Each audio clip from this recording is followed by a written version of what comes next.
អាយដាមយីវិស្នាមានប្រសាសន៍ថាភាពរីកចម្រើនរបស់កម្ពុជាក្នុងកីឡាប៉ារ៉ាហ្គេម4ឆ្នាំមកនេះដោយសារកត្តាសុខសន្តិភាព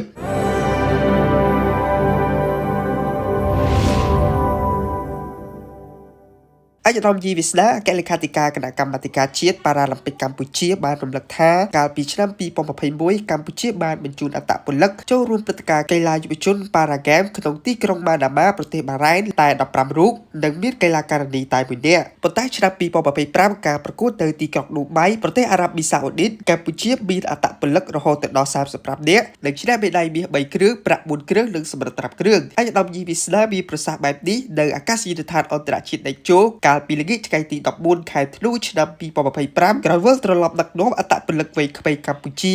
ចូលរួមព្រឹត្តិការណ៍កីឡាយុវជនប៉ារ៉ាហ្គេមនៅទីក្រុងឌូបៃប្រទេសអារ៉ាប៊ីសាអូឌីតចាប់ពីថ្ងៃទី7រហូតដល់ថ្ងៃទី14ខែធ្នូឆ្នាំ2025អគ្គលេខាធិការគណៈកម្មាធិការប៉ារ៉ាឡ িম্প ពិកកម្ពុជាមានប្រសាសន៍ថាកម្លាំងដ៏អស្ចារ្យនេះបានមកពីសុខសន្តិភាពក្រោមការដឹកនាំប្រកបដោយគតិបណ្ឌិតពីសម្ដេចអគ្គមហាសេនាបតីតេជោហ៊ុនសែនអតីតនាយករដ្ឋមន្ត្រីនិងបន្តដោយសម្ដេចបវរធិបតីហ៊ុនម៉ាណែតនាយករដ្ឋមន្ត្រីនៃប្រជាជាតិកម្ពុជានាពេលបច្ចុប្បន្នដែលធ្វើឲ្យវិស័យនានាមានភាពរីកចម្រើនបបួលទាំងវិស័យកីឡាផងដែរក្នុងការចូលរួមព្រឹត្តិការណ៍កីឡាយុវជនប៉ារ៉ាហ្គេមក្រុមអត្តពលិកប៉ារ៉ាហ្គេមកម្ពុជាប្រកួតប្រជែងមួយប្រភេទកីឡាគឺកីឡាឯកតជនកីឡាហែលទឹកកីឡាវាយសីនិងកីឡាបាល់បោះចូលទីសូមបញ្ជាក់ផងដែរថាព្រឹទ្ធភូមិកីឡាយុវជនប៉ារ៉ាហ្គេមកម្ពុជាបានដឹកនាំដោយឯកឧត្តមសំហេងបរោះរដ្ឋមន្ត្រីប្រតិភូអមនាយករដ្ឋមន្ត្រីតំណាងឧបនាយករដ្ឋមន្ត្រីហ៊ុនម៉ាណីរដ្ឋមន្ត្រីក្រសួងមុខងារសាធារណៈនិងជាអនុប្រធានគណៈកម្មាធិការប៉ារ៉ាឡ িম্প ពិកកម្ពុជាបាននាំយកទង់កីឡាយុវជនប៉ារ៉ាហ្គេមមកកាន់ប្រទេសកម្ពុជាដើម្បីបន្តធ្វើជាម្ចាស់ផ្ទះសម្រាប់ឆ្នាំ